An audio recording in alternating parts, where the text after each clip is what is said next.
હાલમાં દાહોદ બાયપાસ પર આજે અકસ્માત બન્યો છે. એમાં એક મોટી ગાડી છે અને એક ફોર વ્હીલર છે. ફોર વ્હીલરમાં તપાસ કરતા એવું જાણવા મળ્યું કે એક હમણાં નવયુગ લગ્ન કરેલું જોડું બેઠેલું હતું. એ લોકોને તો ઠીક છે કે થોડું ઘણું વાગ્યું છે, વધારે નથી. એમના ડ્રાઈવરને થોડી ગંભીર ઈજા છે, એમને દવાખાને મોકલ્યા છે. ટ્રકના ડ્રાઈવરને પણ એમને પણ મોકલ્યા છે. અને વારે ઘડી આ જગ્યા પર, આ ચોકડી પર એટલા બધા અકસ્માતો બની ચૂક્યા છે કે આગળ હમણાં જ 3 મહિના પહેલાં પણ એક છોકરાનું ડેથ થઈ, એના 6-8 મહિના પહેલાં પણ એક છોકરાની ડેથ થઈ. એવા અવારનવાર અહીંયા ઘણા અકસ્માતો બની ચૂક્યા છે.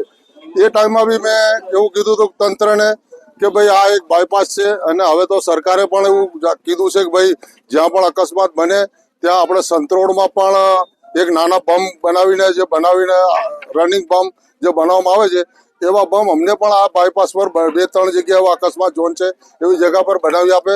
હું દાહોદના જે નેશનલને લાગતા વળગતા જે પણ ડિપાર્ટમેન્ટ યા પોલીસ તંત્ર યા કલેક્ટર દાહોદ આપણા સાહેબ એમને પણ રજૂઆત કરું છું કે સાહેબ આને ધ્યાન પર લે.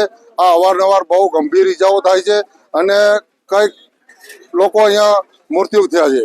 અહીંયા અમારા સમાજની લગભગ અહીંયા ખેતીવાડી છે.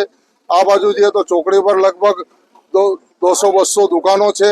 એ રોજ સવારથી રાતના 12-11 વાગ્યા સુધી આવન જવન અહીંયાથી થાય છે.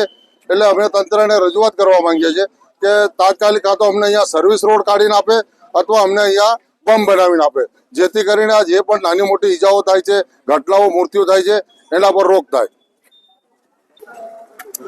બીજું કે આ દાહોદ સિટીમાં આપણે આવી ચૂક્યા છીએ. આ દાહોદ સિટીની બિલકુલ જોડેમાં નેશનલ હાઈવે છે.